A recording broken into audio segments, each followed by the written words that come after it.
here on East 7th and B at one of my favorite cafe and bakeries called C&B. I'm Lala. This is Flavors of New York. This is a good one.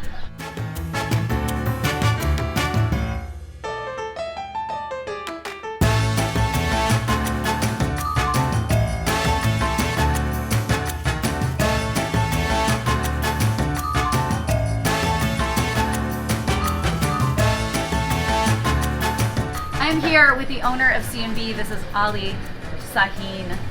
First of all, I love you so much. I love your bread. I love everything that you bake.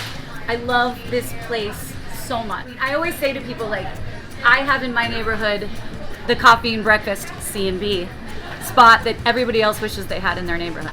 Thank you. So, take me back.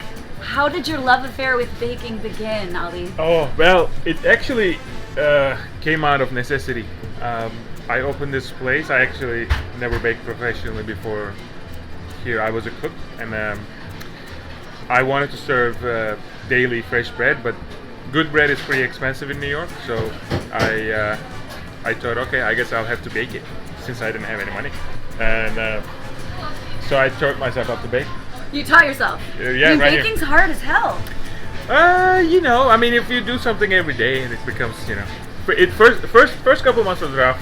I felt like I was having a kid that I have to feed every day. Absolutely. I mean, legitimately you do if you have a yeast starter. Yeah, and then I thought, oh, that's actually kind of great. And then I realized I couldn't take any time off anymore. So it took 4 years before I could. Isn't owning a business amazing? Yeah. You never get any time off. Yeah. All right, so out of necessity, you wanted to create beautiful bread to make it more accessible. But you were a chef before. You cooked. Yeah. You've been in restaurants forever. I have been in restaurants now for 13 years. And how did that journey start? Well, I worked in an office for 8 months. That was worse than the restaurant. So I figured, I love restaurants. I love the energy of a busy place. I love working in them, eating in them, especially in New York. I mean, New York City restaurants are special. New York City restaurants makes New York, New York. That's where people get together. They used to talk to each other. Actually, strangers could talk to each other in the restaurants before we had phones. Right. Yeah, I love restaurants. I still do. And you're originally from Turkey? I'm from Turkey, yeah. And how long have you been in New York? 15 years. 15? Yeah. And 15. You love it? Love and hate. Anything you love too much, you should also, you have to hate, right? I feel like that's every New Yorker's response. They need to get out at some points, but they're always so happy to come back. That is true. I don't know, I hope my wife doesn't watch. I don't know if I can live anywhere else, but I think I'll always be connected to New York somehow, for sure. So why did you pick the East Village? That was the first neighborhood I lived in, but it was honestly a coincidence. I actually wanted to do it in Bed-Stuy, Brooklyn, because I lived there for 7 years. After East Village, I moved to Brooklyn.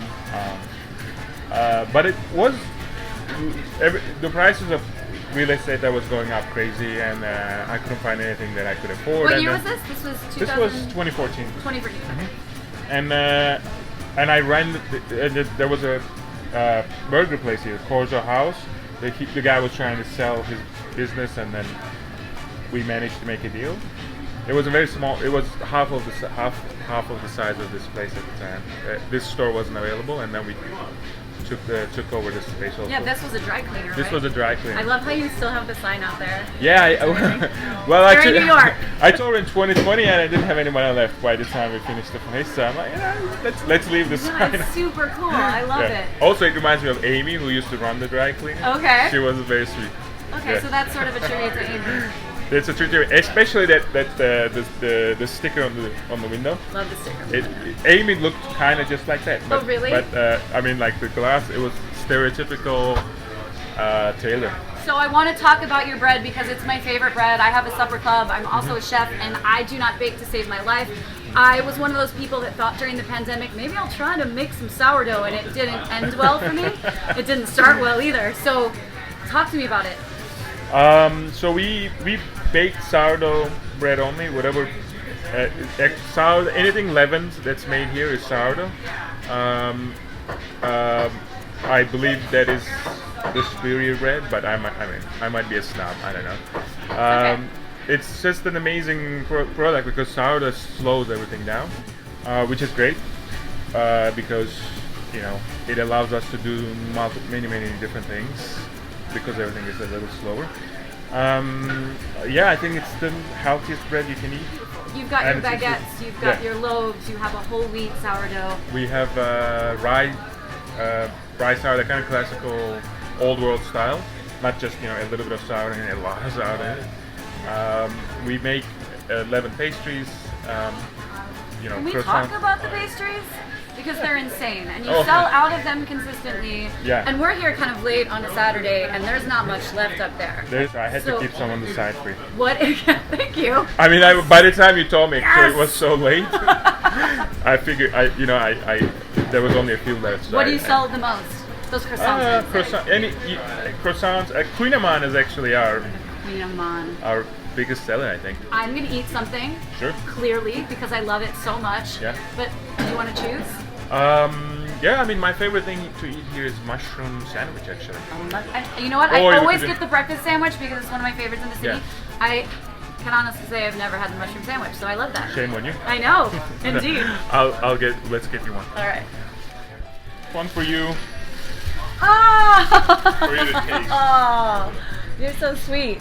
Okay. So clearly you make all the bread, all the baked goods, but you make everything else in house. The sausage and what else? Well, I think right now it's mainly sausage. Before we did more, but right now mainly sausage. I think we're going to start making ham. Or we cure our own salmon. We make 2 different kind of sausage, not just one. Yeah, that's about it. And I love that you're hyper seasonal, super farmers market driven. I've never had this. Talk to me about this. My favorite thing to eat here, actually, mushroom and egg sandwich. It's oyster mushrooms, watercress, and sherry vinegar, and eggs.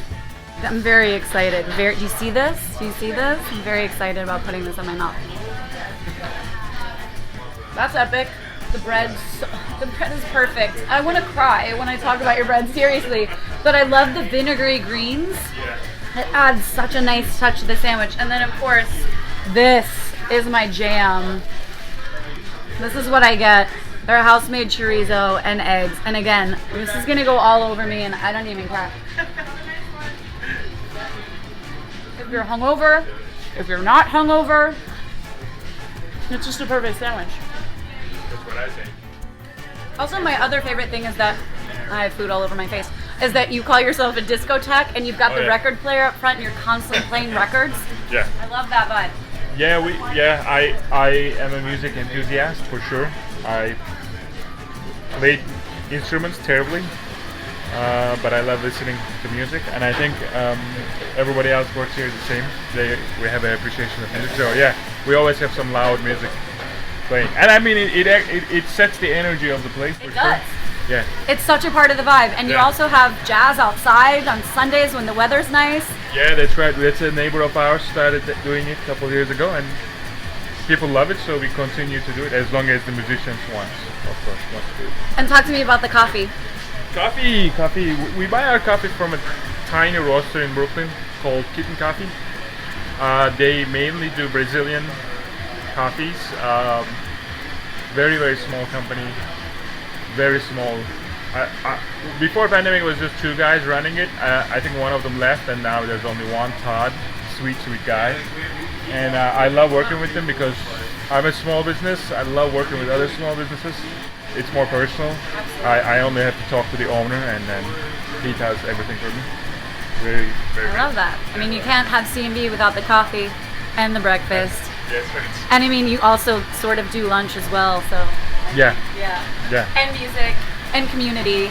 You guys Community. kill it on every single level. Thank you. Yes. Thank you. Well, I mean, thank you. I don't know what to say. We He's try our best. So modest.